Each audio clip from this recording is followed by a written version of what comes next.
All right. We're live. Hey, we're live. We are live. So, welcome everybody who's going to tune in or is tuning in, whether you're on Facebook or on YouTube. We're going to do a live sampling tonight of our latest barrel pick. Nick, can you hold yours up to the screen? There we go. So that is our private release from Barrel Craft Spirits, collaboration with Wheaton Whiskey Club, Malloy's Finest Wine and Spirits, and Fox Valley Whiskey Society. Nick is in, I don't know how it looks on the screen to everybody. I think Nick is the one in the middle. Jason's on the right, and you guys know me. So we're going to sample through it tonight. Nick and Jason helped pick the barrel. So we're going to talk to them about like what it was that set this one apart, what the process was like. And then we'll actually go into like taste it. A little bit about this bourbon or this whiskey. So this is what Barrel Craft Spirits does is they do blends. They don't, they don't distill their own. They do blends. So they'll buy, barrels and barrels and barrels from all these different distilleries from across the United States. And then they'll find all these like very unique specific blends to put everything together for a specific flavor profile. So this is Indiana and Kentucky whiskey. This is the blend of Indiana and Kentucky whiskey. It's predominantly 14-year Indiana whiskey, but it also contains some 16 and 18-year-old Kentucky bourbon, as well as some other mash bills and some other ages. It is going to be available for pickup to everybody on September 25th. That is this upcoming Saturday. You can go to any one of the Malloy's locations, whether it be Glen Ellen, Naperville, or Lisle, and you can pick up this barrel. I tasted it a little bit earlier. So I have two screens in front of me right now. I have my big screen right here, and then I have the computer screen right here. And on my computer screen, under the palette, I took notes of everything. And the first thing I wrote was, oh my God, what? It's so good. So there are a couple things that like I'm not too particular on, but we'll get into that. So it's 126.3 proof. Retails for $109. So yes, that is pretty expensive, but Barrel is known for being pretty expensive just because of the age of the whiskey that goes into each blend. Like I said, this is predominantly a 14-year Indiana whiskey, so you know where it comes from, or you can at least guess where it comes from. And then there is also 16-year and 18-year Kentucky bourbon in there. So depending on what they put in there, that's really kind of where they set the price. So this one retails for $109. You can get it at Malloy's this upcoming Saturday, the 25th. I don't know what time they open. My guess would be probably either 9 or 10 a.m. So if you guys are willing to start drinking that early, feel free to head over there. I think I'm sorry to interrupt. I think the official kickoff party is 2 to 5. 2 to 5? Saturday? Yeah. At Glen Ellen, but I mean, I'm sure they can pick it up anywhere. So I'm going to pour a little bit. I'm going to let it open up a little bit because it needs some opening up. 10 a.m. And I think that you'll have some. Will you have the ability to taste it, Steve, or no? I think. Well, Steve's not. He's on. Yeah, he's there. Steve is here? Yeah, he's here. Sorry, I have Facebook open on my other monitor. Oh, okay. Oh, I see. Is he glug glug glug? Is that his comment right there? He's glug glug glug. Yes, he has something to taste. There you go. So, what was I just going to say? Yeah, so you can go on Saturday to pick it up. I have mine opening up just a little bit right now, but Nick and Jason, you guys were there to actually help pick the barrel or pick this particular one. What was the process like? Why did you settle on this one, and what else did you guys sample? I was on live. There was debate. There was debate on it too. There was 3 or 4 that we tried. I mean, we went through the entire lineup to start out with 6 or 7. Like, yeah, we went through a ton. Because I have one barrel bourbon I've ever had. It was a batch 3. It was a port and sherry finished bourbon that I absolutely love, but I never had a lot of barrels since then. So it was a nice opportunity for me to try the range. Because I mean, I've had a little Dovetail, but the Seagrass I never had, and that was like mind blowing. And the rest of their core range, which I can't think of right off the top of my head right now. But then we went into the different barrel picks, and there were 2 that stood out. But I mean, as much as I tried to resist this one because of the price point, because just for just whatever reason, over $100, you know, that's an expense. And when you're trying to pick something for a club, you're trying to be budget conscious. But the other day, I was like, yeah, you had to. It was dynamite neat, just right out of the bottle, and it was otherworldly after you put a few drops in there and let it sit. It was an incredible bottle, and really fortunate to have been a part of this one. So this was really good. So yeah, to back up Jason's point, we tasted through the core lineup. Full disclosure, I'm a little bit of a barrel stan, they call it nowadays for K-pop crew, but I'm a fanboy of them. I've followed them for a long time.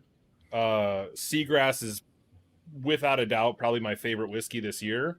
So I was really excited to get an opportunity to go sit at this one. And we went through their core lineup, which all three of the Seagrass, Dovetail, and Armida, Armida being the most divisive, are going to be an annual release that they do. But then also they do an annual release of like their typical, you know, batch 28, batch 29, batch 30. That being said, we went through that, and then we went through, I think it was 2 bourbon barrels up front. Jason, was it 1 bourbon barrel or 2 bourbon barrels? I think it was 2 bourbon barrels. It was 2. Yeah, I think it was just 2 straight bourbon. And I know that Jason was real keen on the second one. You really enjoyed the second one a lot, and it was, again, budget conscious. It was very much a good bourbon. I mean, it was just good bourbon. And then we went into the finish territory, which finish is all the rage right now. We tasted through a rum finish, rum agricole, which honestly I expected to. Personally, I like rum a lot. That's my other big one besides Scotch. And I expected that one to land a lot higher. It was very good, but it wasn't anything that Seagrass hadn't already done, right? Like Seagrass, in my opinion, is better. But then Dovetail also has a little bit of that in there too. And then we went to the next finish was the sauternes. And this one just stood out. Yes, it was a high proof, but like there's something that happens with the lipids and the phenols in a high proof whiskey when it's aged well and blended well, where those will protect your mouth from that heat that could exist from a really, really high ABV. And this damn thing, it has so many fatty esters and lipids in there. It just coats your mouth. My wife put it perfectly. Before we got on stream, I was super excited to have her try it. And Sharon said, "Oh my God, it like multiplies in your mouth," right? It just, the salivary glands, I know there's so much innuendo there.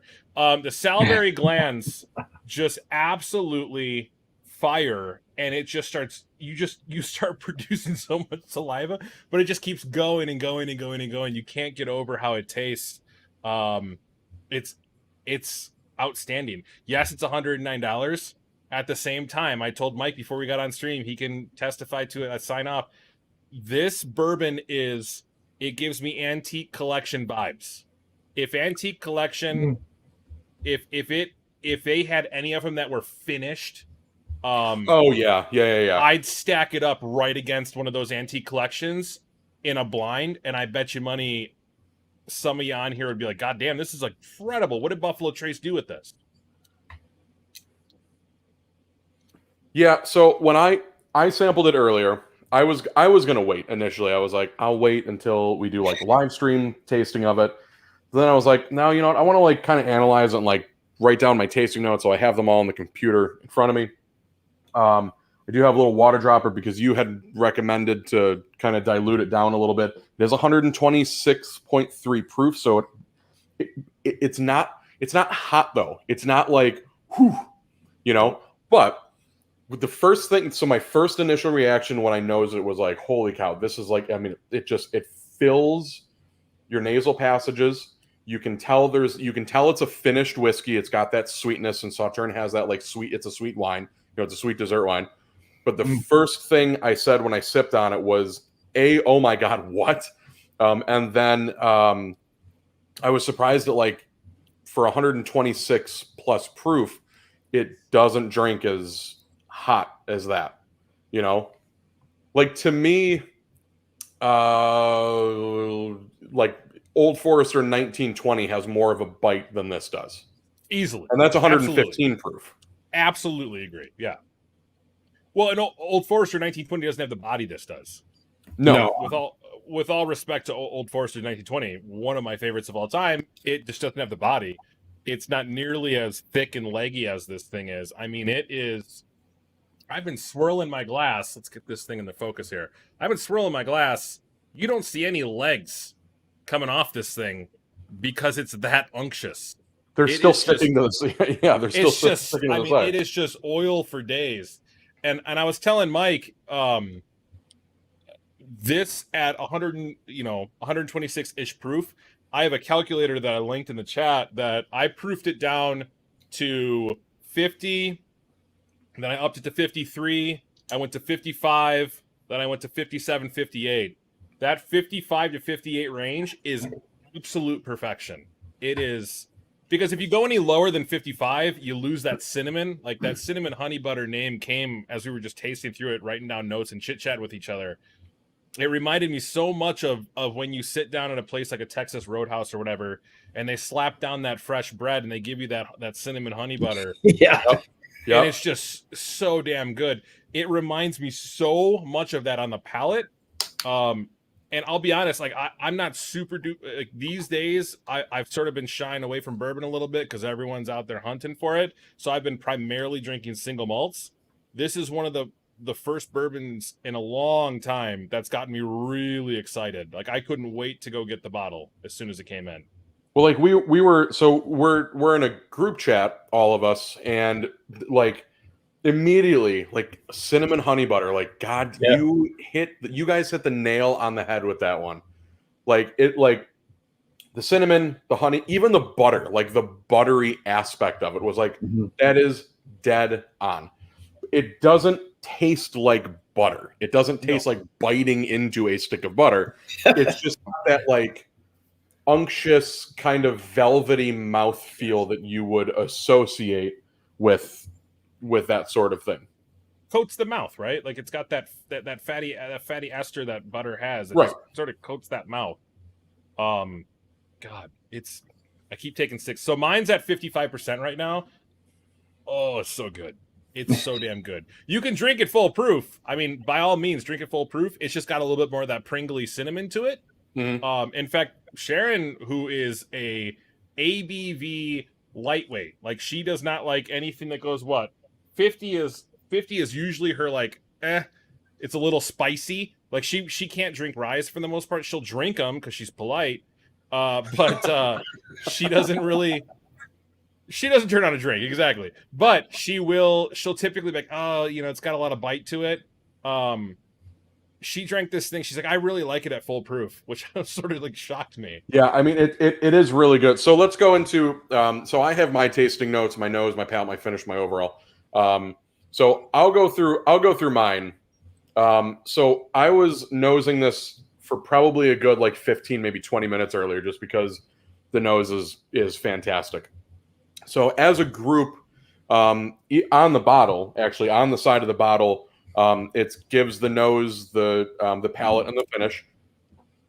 For me, on the nose, golden raisin stewed fruits, which is what we had on the side of the bottle. Buttered cinnamon toast. Oh yeah, obviously. I got a little hint of leather, some honey, a little bit of vanilla, and then when I moved the glass down, like when I nosed towards the top of the glass, I got a little bit of clove, like a little bit of, like maybe like a little bit of like anise or like some sort of like holiday baking spice. Yep. The palate, my initial reaction was, oh my God, what? Cinnamon honey butter for sure. I mean, you're absolutely right with like Texas Roadhouse. You get that butter that comes with the bread, and it's literally like biting into that, and you get that kind of doughiness, that butteriness, and then that cinnamon and honey. Figs and raisins, it tastes like pancakes and French toast to me.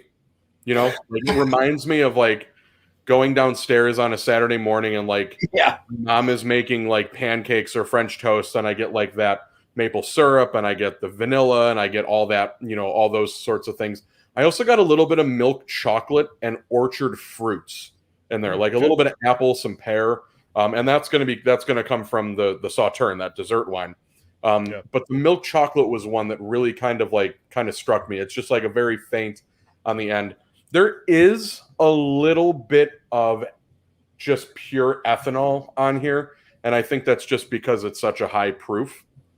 But I get it mostly on the finish, which is long. I mean, this finish does not. It doesn't go away. It's not like it's there and it's gone. I mean, it sticks on. For me, like I got a little bit of that like saddle leather thing, some cloves, some allspice, a little bit of black pepper and mint. But then I got more of that like maple syrup and some of those like orchard fruits in there, and the pancakes and the French toast.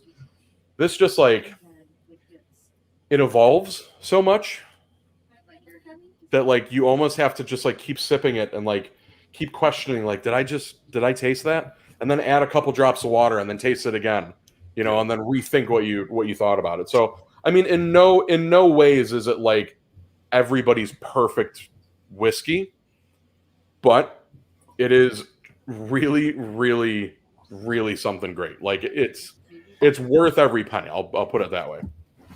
For me, I mean, it's my first sauterne finish, and it's wonderfully complex. It's delightful, and it does have like you said, it's got a great mouthfeel, and it just has all kinds of fun things to it. I typically, when I drink whiskey, I don't get too in depth with a lot of the things that I'm tasting, but this one like I said earlier, I was sold on it almost immediately because I just knew. Sometimes when I pick these barrels that I picked, you just know right off the top. Sometimes, not always, but sometimes. And this one, I'm just like, oh man, we're gonna pick this one. I just know it, and not in a bad way, It was just sometimes you like I'd like to see a challenge pick, where you have a little bit of an argument. But I don't think we argued much over this one. This one was, it was phenomenal. It really is, and I'm kind of in that single malt world myself, but this one is one that I will be happy to share with people and just keep going back to, because it's delicious. It's just for sure. It's just fantastic. For sure. Well, and to add to Mike's notes too, I mean, not much more, because a lot of the taste notes were from all of us in that room. It's one of the first bottles I would grab to be like, oh my God, you have to taste this. There's a proud aspect to this bottle that, one, I can't believe that we're the only ones that have this sauternes finish. So that's number one. Okay. So that's like, if this one wasn't chosen by us, Jeff had another stop the following day where someone was already chomping at the bit to taste it. And he had a previous group from the day before that was already chomping at the bit to be like, well, can we pick that one? Can we pick that one? Can we pick that one? So, it's just one of those bottles that comes along every once in a while, that you just have to pour for people to try it. Off screen, Sharon is literally reaching her glass towards me and shaking it like this. Like, fill it back up, please. Fill it back up. So, I mean, if that doesn't tell you right there, like, again, she is not cool with this proof typically, but she's in love with it. The other thing I'll add is that this is one of those things. So, Jason, you'll like, coming from single malt, we always joke about like this whiskey loves to swim, right? Like, I'll tell you right now that this barrel whiskey, it loves to swim. It's great at cast strength, but man, you get a little bit of water in there and dilute it just a teensy bit, it'll take that ethanol edge off, which quite honestly, I don't think we really dealt with in the room too much, because I think it had opened up a little bit more. But you just do a teensy bit of water, it'll take that ethanol edge off, and it's a dessert dram for days and days and days and days. I put some water in here. I put probably 5 drops in, and then I sipped on it a little bit. I'm probably at, I don't know, I'd probably say like a half, maybe like 3/4 of an ounce. Probably like more of like an ounce. And I put another, like, basically just squirted some water into it. So it's proofed down quite a bit. And it opens up. The nose has this like really beautiful, like perfumey essence to it, like literally like a spray perfume, but not in the way that like you spray it and it like like gets into your nose and you're like like it's just got that like floral, like walking through like a fresh field or like a fresh grove of like flowers or something. It's just got a really great perfumey sort of note. It's just listen, like we've all drank bourbon for a bit. You both have drank bourbon for a bit. It's one of those bourbons that comes along every once in a while. You're like, damn, what is this? You know, it's hard not to get jaded sometimes. And it's one of those ones that comes along like, holy shit, this is insane.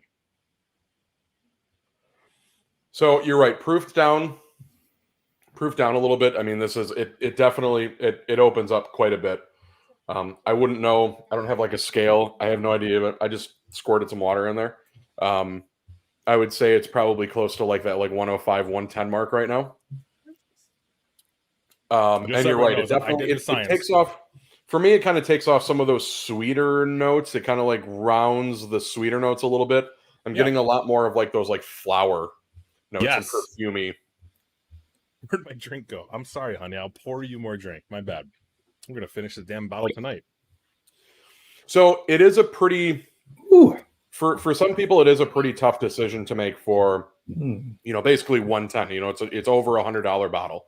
But that's what barrel is kind of known for. What Barrel Craft Spirits is really known for. They're known for taking these barrels, which sometimes are not better than the sum of than the sum altogether. Sometimes the barrels really aren't that good, but when you put them together, they equal something that's really, really spectacular. And I think that's what they did here. This isn't a blend that Joe would have done if he didn't think it was awesome. Yep. You know what I mean? Like, this isn't something that he would have done just be like, well, let's see what people think. This was something that he did. He tried it and he was like, this is pretty good. This is pretty good. So I'm really happy that that you guys picked this barrel. I wish I could have been there to sample with you guys, but I think you guys knocked it out of the park. Thank you. Yeah, I think so too. This thing is this one's special. For John, sure. without the water, it has a lot more of that cinnamon going on. That cinnamon can be if you're, I don't want to say mild, if you're sort of sensitive to a heavy I call it pringly palate, that cinnamon might overpower initially, right? And that's where that your salivary glands start firing to sort of coat your mouth. But if you're okay with that, man, at cast strength, it's delicious. It is absolutely delicious. And the finish, so I'm a little bit of a science nerd, so I did weigh out my thing. I perfectly diluted it, made sure I had the numbers right. The finish, when we did it earlier, I was a dork and timed myself. I was like, I wonder how long this finish really goes. Like, how long does it sort of stay in the mouth? So I stopwatched it. It was 5 minutes and 33 seconds. We got that kind of that alcohol-y kind of burn, right? It just stayed there. It just wouldn't leave. Yeah. And that was my other. So I am I'm like, full disclosure, I'm a finish whore. I love finishes. The longer something finishes means the less time, or the more time I can take between sips. Whereas, something with a bad finish, you have to keep trying to sip it to keep it on the palate. This thing lasts forever. This entire time I'm talking, I just want to take another sip, but it's still going. So Jonathan McConnell, he did ask a question in here somewhere. Oh, how is it without the water? Yeah, that's what I was talking about. It's awesome. It's awesome without the water. Yeah, it's absolutely fantastic without the water. Steve did clarify. Jeff from Barrel Craft Spirits will be at the Glen Ellen Malloy's on Saturday from 2 to 5. Oh, you got to go. So we'll be pouring samples of it so you can try it before you buy it. Shout out to Jeff for doing that. We've got quite a few samples to give out. So highly recommend going to the Glen Ellen location so at least you can try it before purchasing a bottle. Test driving a car before you buy one, right? How often do you get to do that anymore now, right? Like COVID's totally effed that up, right? There used to be in Binny's, there used to be a tasting cabinet that they would bring out a ton of these spirit expressions and you could go through and be like, hey, can I try out this signatory vintage that you have? Now you're just shooting blind. So, and I'm assuming Jeff had this bag of samples that was ridiculous. So I'm assuming that's probably going to come. Oh, yeah, actually, he says it right there. So you'll be able to not only sample this, and you'll sample a gajillion of barrels other whiskeys. Which, by the way, so the other one that sort of struck our fancy too, John, if you remember, was that Infinite barrel. That was really good. That was the first time I'd ever tried one of their Infinite barrels. So Barrel Craft, they do this thing where they save a little bit of each barrel they give out or they sell, and at the end of the year they VAT it all together, which means they combine it all back into one. I'd never bought one of those, but that Infinite barrel was really good. Yeah, you like that one.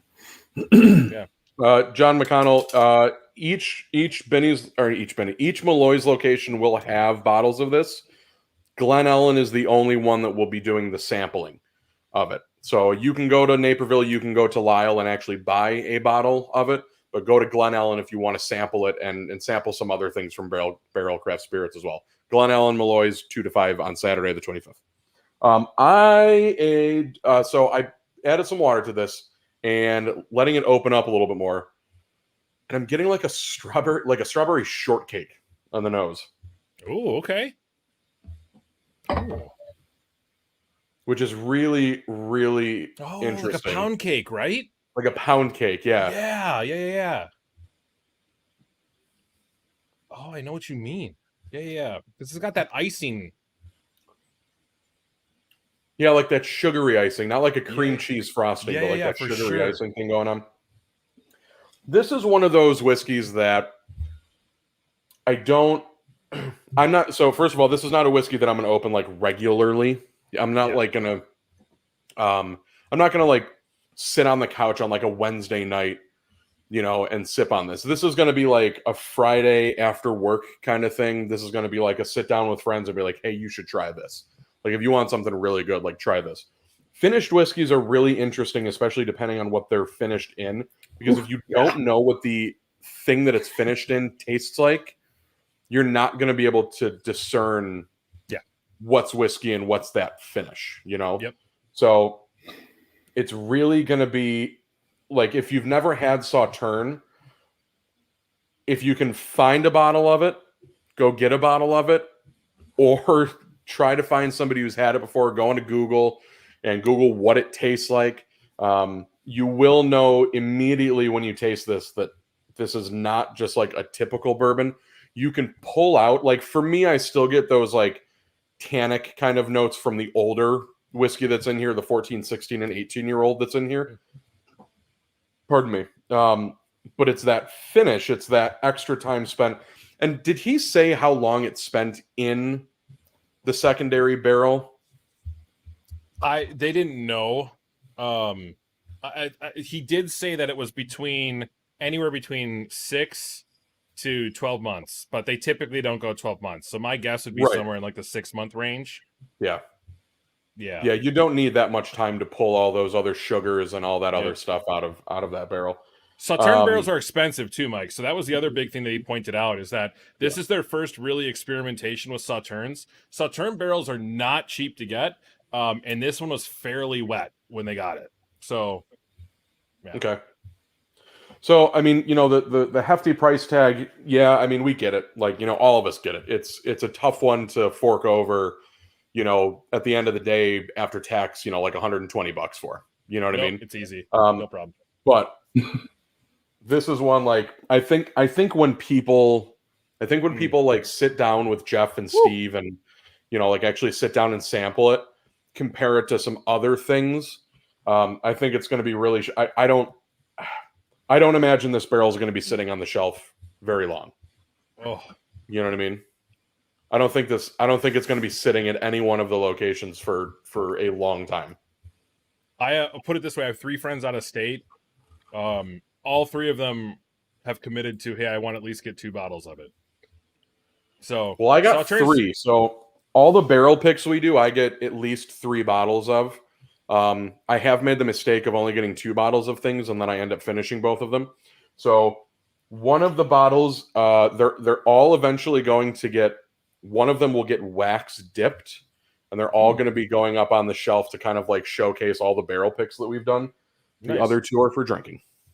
And in an emergency, I have a third to open. Emergency. I need a Sauterne stat. Yeah, whoever. Yeah, 109. Got one. 109 including tax. So including it's tax. 109 retail, and then the tax is added Wait, on. So whatever I thought sales tax. wait, is he not saying 109 including that's with tax? Well, 109. Oh, is 109 including tax? No. I think that's what he's saying, isn't it? Oh, you know what? Actually, it is. 109 is including tax. That's right. That's what we worked it out to be. It was 109 including tax because it was like, what was it, like 99 retail, right? Yeah, It's 109 including tax. So it's 109. Yeah, it's 109 including tax. Yeah, 109 out the door. Sorry, dude. We I have hope so. much, Otherwise, I'm short.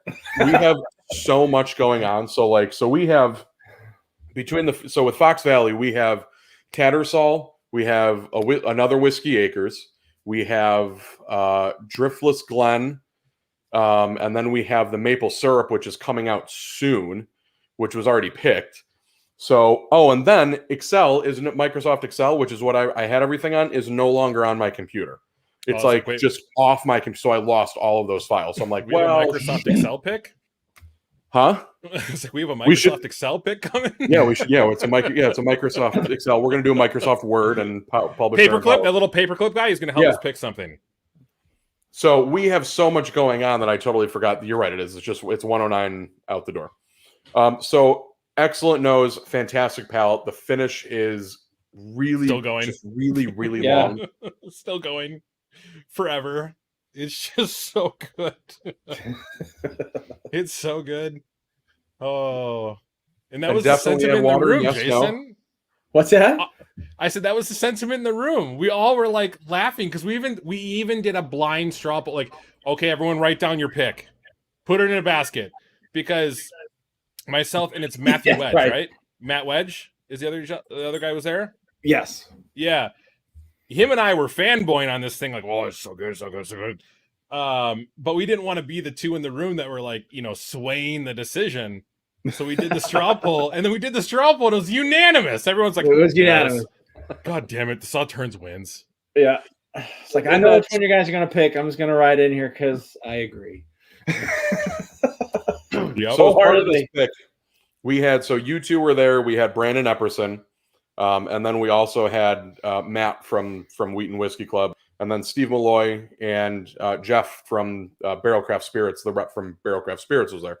So there's quite a few in the room that were picking this barrel, and this one was a unanimous, like, this is the one that we go with. And there was some other stuff in there. So my understanding is there was some other stuff in there that you guys sampled, because I was on the live stream with you, and it wasn't a live stream, but like I think it was just like FaceTime. Either like FaceTime. I FaceTime with you guys. And I was like listening and like trying, like watching, like, like, oh, there was a Stellum that we had the opportunity, like we could have picked their new brand and their new blend Stellum. Wasn't there a rum in there too? Didn't you guys try a rum? There was a rum finish. Rum finish. There was a rum finish. And I thought for sure that it was Barbados, not Agricole, but it was a Barbados finish that I thought for sure, being the rum guy, I figured, this is gonna suck. I'm gonna have to convince an entire room how we're gonna pick a Barbados rum pick. But this slam dunked it. Seagrass, like, if you haven't had Seagrass, I don't know what's wrong with you. I don't know. You probably should stop drinking. But yeah, this beat it out. This absolutely beat it out. I'm trying not to sound like I'm selling a used car. I sound like I'm selling a used car, but it's really that good. I'm trying so hard not to sound like the nighttime, like, but wait, call now. Well, the whiskey is absolutely fantastic. I mean, you guys, like I said, you guys crushed it on this one, hit the ball out of the park. It's really, really fantastic. It's really great at cask strength, right out of the bottle. Water it down a little bit, put a few drops of water and kind of experiment, with where you like to be. This for me, like, is it's more of like an after dinner kind of thing, like yep. it's I don't want to say it's on the sweeter side. Like if you dilute it down a little bit, it can be on the sweeter side. But remember, there is 14, 16, and 18-year-old whiskey in here. It's predominantly 14-year-old Indiana whiskey. So it does have some age to it. There are some oaky qualities. There's some older tannins, that get in there. There is a little bit of dryness, but it's that secondary finish, and it's those younger bourbons that they put in there to kind of mellow it out and balance it out a little bit. So honestly, I think it's a really well balanced bourbon. It does have a lot of character. Get my last little sip in. And it's just like I said, for me, it's not an everyday sort of sipping whiskey. It's a special occasion. You've got friends coming over. You want to you're tired of the same old same. That's kind of what it reminds me of. And man, diluted down. Holy cow, that last sip was absolutely fantastic. Isn't it good, man? I'm telling you. It's ridiculous. Even a second glass after the first glass now, the second glass at full proof is just butter. It's just velvet. It's so easy. It just goes down so easy. For that high of a proof could be trouble, but it just goes down very easy. Oh, yeah. really I mean, good. it'll definitely get you there. It'll get you from point A to point B pretty quick. Yeah. Correct. That's currently where I'm swimming right now. Yeah. I'm gonna try not to swim in those waters too much longer. I think I'm gonna switch it up to water here pretty soon. I had a pretty rough weekend, so so again, it's 109 out the door at Malloy's, Glen Ellen, Lyle, Naperville. It's going to be available this Saturday, the 25th, starting at 2 p.m. If you want to sample it ahead of time, before you buy, the Malloy's in Glen Ellen, right on Roosevelt Road. You can't miss it. It's got that big old Art Deco sign from the 1950s. Malloy's Finest Wine and Spirits, right outside, right on Roosevelt Road in Glen Ellen. From 2 to 5, Jeff from Barrel Craft Spirits will be there sampling this barrel, our barrel pick with Malloy's and Wheaton Whiskey Club, as well as a handful of others, so you can try it before you buy it. You can test drive it before you bring it home. Let's we'll call it a night, gentlemen. If you guys want to hang out for a few more minutes, I'm going to drink some water here, and we'll chit chat for a few more minutes. But if any of you guys have any question, actually, hold on. Question: if I can't make it Saturday, would there still be tastings available Sunday? Got to win. Okay, yeah, we will have samples open to pour. Yeah, no worries. He'll have some bottles at all 3 locations, I think. He said he was going to do. So there should be. He does that with a lot of his picks. So if you want to try it, come on down and try it. I mean, no harm, no foul there. Yeah. If you're still shopping at Benny's and not Malloy's, what the hell's wrong with you? Force of habit. And it's weird because he's stepping it up. I can't go to Benny's anymore because we don't have a Benny's down here. Perfect. We have Total Wine, and they're all right. They're house brands. They're always trying to peddle you. I'll show you guys some stuff that I got when we end the live stream here. Everybody, thanks for watching. We're gonna pour one more. Steve, I know you are watching right now, but if you want to click that link that I sent you, you can log on and we can all kind of chat face to face. Everybody else, cheers. I'm gonna get strawberry rhubarb. That's what I just got. Uh-huh. I'm gonna get real close. So I can have it. All right, everybody. We'll see ya. Have a good night.